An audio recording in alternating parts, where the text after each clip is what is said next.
বজালী জিলাৰ কাৰণে আমাৰ ইয়াতে 18খন পাৱাৰ টিলাৰ আৰু 3খন মানে ট্ৰেক্টৰ ইয়াতে এলটমেণ্ট আছিলে।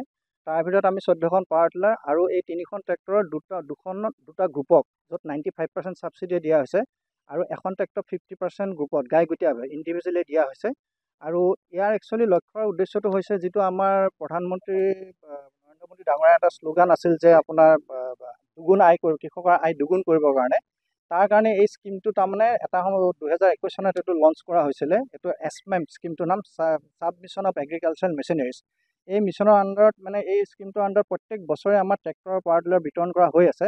এইবাৰ আমাৰ কাৰণে 18খন পাৱাৰ টিলাৰ আহিছিল বজালী জিলাৰ কাৰণে। তাৰ ভিতৰত 18খনৰ 14খন আজি দিয়া হৈ গ'ল পাৱাৰ টিলাৰ আৰু ট্ৰেক্টৰো আমি 3খন বিতৰণ কৰিলোঁ। আৰু অহা কিছুদিনৰ ভিতৰত আমি আকৌ ট্ৰেক্টৰৰ পাৱাৰ টিলাৰ তেনেকৈ পাম। এইখিনি ট্ৰেক্টৰৰ পাৱাৰ টিলাৰ দিয়াৰ লগে লগে আমাৰ কৃষকসকলৰ মানে যথেষ্ট সংখ্যক কৃষক উপকৃত হ'ব, কাৰণ তেওঁলোকে এই ট্ৰেক্টৰৰ পাৱাৰ টিলাৰ ডিমাণ্ড লৈ আমাৰ কাষলৈ আহি থাকে। গতিকে আজি তাৰে কিছু অংশক আমি দিব পাৰিলোঁ।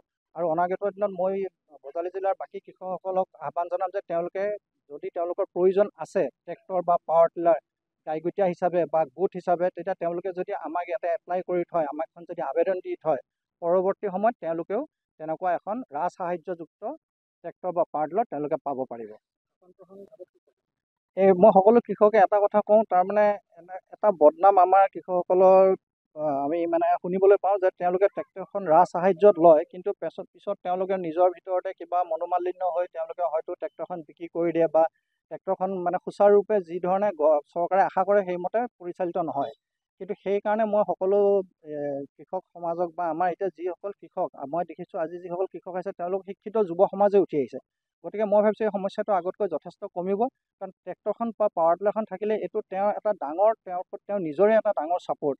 গতিকে ট্ৰেক্টৰৰ পাৱাৰ টিলাৰখন অন্য হাতলৈ নগতাই সাময়িক লাভালাভৰ কাৰণে বেলেগক নিদি নিজে যদি সুচাৰুৰূপে পালন কৰে তেওঁ কৃষিকাৰ্য যথেষ্ট লাভ হ'ব। আৰু এইটোৱে মই সকলোকে আহ্বান জনাইছোঁ। বজালী জিলাৰ কাৰণে আমাৰ ইয়াতে 18খন পাৱাৰ টিলাৰ আৰু 3খন মানে ট্ৰেক্টৰ ইয়াতে এলটমেণ্ট আছিলে। তাৰ ভিতৰত আমি 14খন পাৱাৰ টিলাৰ আৰু এই 3খন ট্ৰেক্টৰৰ দুটা গ্ৰুপক য'ত 95% ছাবচিডি দিয়া হৈছে আৰু এখন ট্ৰেক্টৰ 50% গ্ৰুপত গাইগুটীয়াভাৱে ইণ্ডিভিজুৱেলি দিয়া হৈছে। আৰু ইয়াৰ একচুৱেলি লক্ষ্যৰ উদ্দেশ্যটো হৈছে যিটো আমাৰ প্ৰধানমন্ত্ৰী নৰেন্দ্ৰ মোদী ডাঙৰীয়াৰ এটা শ্লোগান আছিল যে আপোনাৰ দুগুণ আয় কৃষকৰ আয় দুগুণ কৰিবৰ কাৰণে। তাৰ কাৰণে এই স্কিমটো তাৰমানে এটা সময় 2021 চনত এইটো লঞ্চ কৰা হৈছিলে। এইটো SMEM স্কিমটোৰ নাম ছাব মিছন অফ এগ্ৰিকালচাৰেল মেচিনাৰীজ। এই মিছনৰ আণ্ডাৰত মানে এই স্কিমটোৰ আণ্ডাৰত প্ৰত্যেক বছৰে আমাৰ ট্ৰেক্টৰৰ পাৱাৰ টিলাৰ বিতৰণ কৰা হৈ আছে।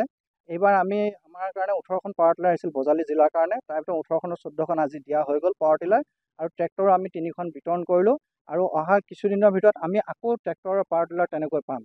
এইখিনি ট্ৰেক্টৰৰ পাৱাৰ টিলাৰ দিয়াৰ লগে লগে আমাৰ কৃষকসকলৰ মানে যথেষ্ট সংখ্যক কৃষক উপকৃত হ'ব, কাৰণ তেওঁলোকে এই ট্ৰেক্টৰৰ পাৱাৰ টিলাৰ ডিমাণ্ড লৈ আমাৰ কাষলৈ আহি থাকে। গতিকে আজি তাৰে কিছু অংশক আমি দিব পাৰিলোঁ।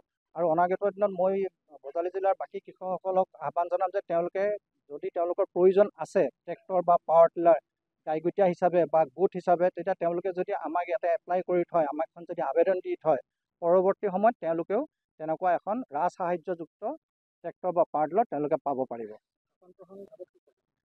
মই সকলো কৃষকে এটা কথা কওঁ, তাৰমানে এটা বদনাম আমাৰ কৃষকসকলৰ আমি মানে শুনিবলৈ পাওঁ যে তেওঁলোকে ট্ৰেক্টৰখন ৰাজসাহায্যত লয়, কিন্তু পিছত তেওঁলোকে নিজৰ ভিতৰতে কিবা মনোমালিন্য হৈ তেওঁলোকে হয়তো ট্ৰেক্টৰখন বিক্ৰী কৰি দিয়ে বা ট্ৰেক্টৰখন মানে সুচাৰুৰূপে যি ধৰণে চৰকাৰে আশা কৰে সেইমতে পৰিচালিত নহয়।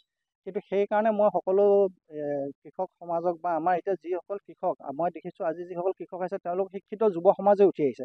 গতিকে মই ভাবিছোঁ এই সমস্যাটো আগতকৈ যথেষ্ট কমিব, কাৰণ ট্ৰেক্টৰখন বা পাৱাৰ টিলাৰখন থাকিলে এইটো তেওঁৰ নিজৰে এটা ডাঙৰ ছাপোৰ্ট।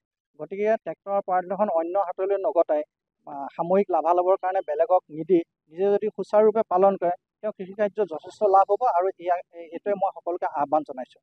যিকোনো খবৰৰ বাবে যোগাযোগ কৰক 7099017330 লগতে 7099017110 নম্বৰত।